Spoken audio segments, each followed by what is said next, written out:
Hello everyone. आज के video में हम लोग डिस्कस करने वाले हैं उत्पादन के साधनों का क्या महत्व होता है।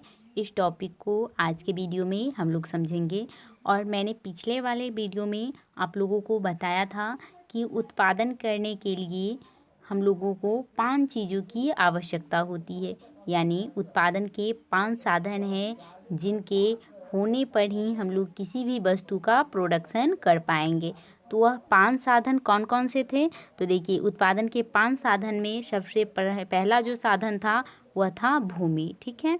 उसके बाद दूसरा साधन था श्रम, तीसरा साधन था पूंजी, और चौथा साधन था संगठन, और पांचवा साधन था कौन सा? उद्यमी। ठीक है, उद्यमी। भूमि को इंग्लिश में हम लोग लैंड कहते हैं, श्रम को हम लोग लेबर कहते हैं, पूंजी को हम लोग कैपिटल कहते हैं, संगठन को हम लोग ऑर्गेनाइजेशन कहते हैं, और उद्यमी को हम लोग इंटरप्रेन्योर या फिर इंटरप्राइज कहते हैं। ठीक है। तो उत्पादन करने के लिए यह 5 चीज़ों का होना क्या है? ज़रूरी है। अगर उत्पादन हम लोग किसी भी चीज़ का करना चाहते हैं, अगर इनमें से 5 चीज़ों में से अगर कोई भी एक चीज़ नहीं है तो किसी भी वस्तु का प्रोडक्शन नहीं हो सकता है। जैसे मान लीजिए कि हम किसी चीज़ का उत्पादन करना चाहते हैं और इसमें अगर भूमि को हटा देते हैं, ठीक है, यह 4 साधन तो है, श्रम है, पूंजी है, संगठन है और उद्यमी भी है, लेकिन भूमि नहीं है, तो क्या हम किसी वस्तु का उत्पादन कर पाएंगे? तो जवाब क्या होगा कि नहीं कर पाएंगे। क्योंकि हम लोग जानते हैं कि हम लोग किसी भी चीज़ का उत्पादन करना चाहे वह कोई कृषि कार्य के अंतर्गत हम गेहूं का उत्पादन करना चाहें, गन्ने का उत्पादन करना चाहें, और उसी तरह से अगर हम कोई छोटा सा फैक्ट्री लगाना चाहते हैं, छोटा सा हम कार्य ही स्टार्ट करना चाहते हैं, तो उसके लिए भी हमें क्या चाहिए? भूमि चाहिए। इसलिए भूमि जो होता है किसी भी उत्पादन का क्या होता है? प्राथमिक फैक्टर होता है। ठीक है। और यह अति महत्वपूर्ण क्या है? साधन है, जिसके ना होने से हम लोग किसी भी चीज़ का उत्पादन नहीं कर सकते हैं। तो किसी भी वस्तु का उत्पादन में भूमि का क्या है? एक महत्वपूर्ण भूमिका होती है। आई होप कि आपको समझ में आ गया होगा कि उत्पादन करने के लिए भूमि किस तरह से किसी भी चीज़ का प्रोडक्शन में एक महत्वपूर्ण भूमिका निभाता है। उसके बाद दूसरा हम लोग ले लेते हैं कि मान लीजिए कि किसी भी चीज़ का हम प्रोडक्शन करना चाहते हैं और हम लोगों के पास श्रम नहीं है, तो क्या हम किसी चीज़ का प्रोडक्शन कर पाएंगे? नहीं कर पाएंगे। क्योंकि हम सभी जानते हैं कि अगर हमारे पास भूमि है, पूंजी भी है, संगठन भी है और उद्यमी भी है, फिर भी उस पर काम करने वाला कोई व्यक्ति तो होना चाहिए। तो अगर श्रम नहीं होगा तो यहाँ पर भी हम लोग किसी भी वस्तु का उत्पादन नहीं कर पाएंगे। उसी तरह से अगर पूंजी नहीं है तो भी हम किसी भी वस्तु का उत्पादन नहीं कर पाएंगे। उसी तरह से अगर संगठन नहीं है तो भी हम किसी चीज़ का उत्पादन नहीं कर पाएंगे। क्योंकि अगर मान लीजिए कि भूमि है, श्रम है, पूंजी है, लेकिन इन तीनों को इकट्ठा करके एक ऑर्गेनाइज तरीके से इन्हें करने वाला कोई व्यक्ति तो चाहिए, जिसको हम लोग कहते हैं संगठनकर्ता। तो अगर संगठन नहीं होगा तो भी हम लोग किसी भी चीज़ का उत्पादन नहीं कर सकते हैं।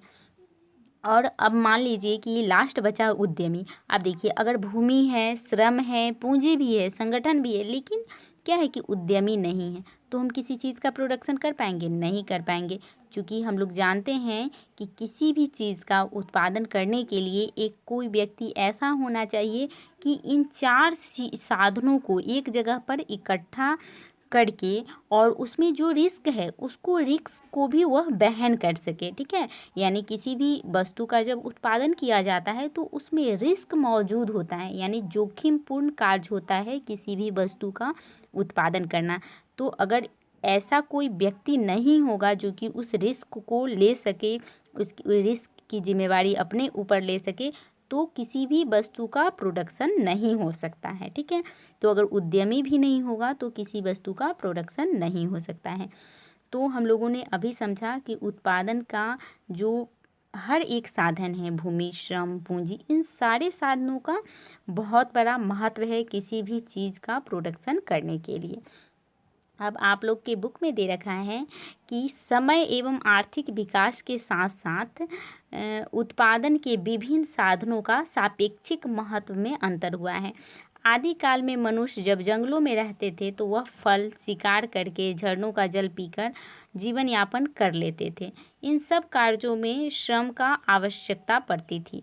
अब देखिए, पहले के ज़माने में क्या था, आदिकाल, ठीक है, यानी पुराने ज़माने में क्या था कि मनुष्य जंगलों में रहते थे और जंगलों से ही वो अपना भोजन यापन भी कर लेते थे। जैसे जंगलों से उन्हें फल की प्राप्ति हो जाती थी, जंगलों में रहकर वह शिकार कर लेते थे, झरनों का जल पी लेते थे। इस तरह से उन्हें हर एक चीज़ जो कि उन्हें ज़रूरत होती थी मिल जाता था। लेकिन इनके लिए भी उन्हें क्या करना पड़ता था, श्रम की तो आवश्यकता होती थी। शिकार करने के लिए उन्हें क्या करना पड़ता था, श्रम करना पड़ता था। फल तोड़ने के लिए भी उन्हें श्रम करना पड़ता था, तो इसकी आवश्यकता पड़ती थी। फिर भी श्रम की अपेक्षा भूमि का अधिक महत्व था। लेकिन उस समय क्या था कि भूमि का अत्यधिक महत्व था, जो कि किसी भी चीज़ का, अगर कोई फल है, ठीक है, तो कोई पेड़ है तो वो भूमि पर ही उपजा है, तो श्रम से ज़्यादा उस समय महत्व किस चीज़ का था, भूमि का था। लेकिन आबादी बढ़ने के साथ साथ मनुष्य को इन चीज़ों को प्राप्त करने के लिए अधिक मेहनत करना पड़ता था। जैसे अभी के दौर में क्या हो गया कि आधुनिक समय में लोगों की संख्या बढ़ी, तो संख्या बढ़ी तो उस अनुसार लोगों की ज़रूरतें भी बढ़ी। तो अब लोग अपनी ज़रूरतों को पूरा करने के लिए वह बहुत ज़्यादा मेहनत करने लगे तथा वे स्वयं फल और अनाज का उत्पादन करने लगे थे, ठीक है। इस प्रकार धीरे धीरे श्रम का महत्व क्या हुआ, बढ़ता गया। अब पहले भूमि का महत्व था, लेकिन आधुनिक समय में श्रम का भी महत्व बढ़ गया, चूँकि अब पहले वह दौर नहीं रहा जबकि आसानी से कोई चीज़ मिल जाए। अब हम लोग को किसी भी चीज़ का प्राप्त करने के लिए उसके लिए मेहनत करना पड़ता है, फल उपजाने पड़ते हैं, अनाज का उत्पादन करना पड़ता है, तभी हमारी ज़रूरतें पूरी होती हैं। तो अब क्या हुआ कि अब श्रम का महत्व अत्यधिक हो गया है। खेती, कल कारखाने इत्यादि कार्य करने के लिए, उत्पादन को बढ़ाने के लिए मनुष्य को पूंजी की आवश्यकता हुई। अब क्या हुआ कि लोगों का जैसे जैसे ज़रूरत बढ़ा और श्रम का महत्व बढ़ने लगा, वैसे वैसे लोगों को उत्पादन बढ़ाने के लिए, कि अब आदमी का संख्या बढ़ा तो उत्पादन भी क्या होना चाहिए, बढ़ना चाहिए। तो इसके लिए लोगों को किस चीज़ की आवश्यकता हुई, पूंजी, यानी पैसे चाहिए उन्हें, तो पूंजी की आवश्यकता हुई। और आज सभ्यता एवं आर्थिक विकास के साथ बड़े पैमाने पर उत्पादन कार्य होता है तथा पूंजी उत्पादन का क्या है, एक महत्वपूर्ण साधन है, ठीक है। यानी जब हम लोग बड़े पैमाने पर अगर किसी भी वस्तु का प्रोडक्शन करना चाहते हैं तो उसके लिए हम लोग को पूंजी की आवश्यकता होती है। लेकिन बड़े पैमाने पर उत्पादन के इस युग में उत्पादन के विभिन्न साधन जैसे भूमि, श्रम, पूंजी को एकत्रित कर इन्हें उत्पादन में लगाने की आवश्यकता पड़ती है। यह काम संगठन करता है, ठीक है। यानी वे एक वैसा व्यक्ति जो कि भूमि, पूंजी और श्रम को इकट्ठा करता है किसी भी चीज़ का प्रोडक्शन करने के लिए, तो उसे क्या कहा जाता है, संगठन करता कहा जाता है। आज व्यवस्था तथा संगठन उत्पादन का क्या बन गया है, एक महत्वपूर्ण साधन बन गया है। व्यवस्था को भी एक प्रकार का श्रम माना जाता है, क्योंकि संगठनकर्ता भी उत्पादन की एक अच्छे किस्म का श्रम प्रदान करता है, ठीक है। इसके अतिरिक्त हम देख चुके हैं कि आधुनिक उत्पादन प्रणाली में बहुत ज़्यादा क्या है, रिस्क है। अतः इस जोखिम को सहन करने वाला संगठन के अतिरिक्त साहसी की आवश्यकता होती है, जिसे उद्यमी कहा जाता है, ठीक है। उद्यमी को ही हम लोग क्या कहते हैं, साहसी कहते हैं, ठीक है। यानी रिस्क लेने वाला कोई व्यक्ति होना चाहिए, ठीक है। उसके बाद देखिए, उसके बाद आप लोग की बुक में दे रखा है कि आवश्यकता होती है। आजकल उत्पादन के साधन के रूप में साहस के महत्व को कम नहीं किया जा सकता है। यानी जो उद्यमी है, जो साहसी है, उसका भी किसी भी चीज़ का प्रोडक्शन में एक बहुत बड़ा महत्व होता है। इस प्रकार उत्पादन के साधनों में के सापेक्षिक महत्व के संबंध में कोई निश्चित निर्णय नहीं दिया जा सकता है। वास्तविकता तो यह है कि जिस प्रकार मनुष्य के शरीर के सभी अंग मानव जीवन के लिए आवश्यक होते हैं, उसी प्रकार उत्पादन में भी सभी साधनों के सहयोग की आवश्यकता होती है।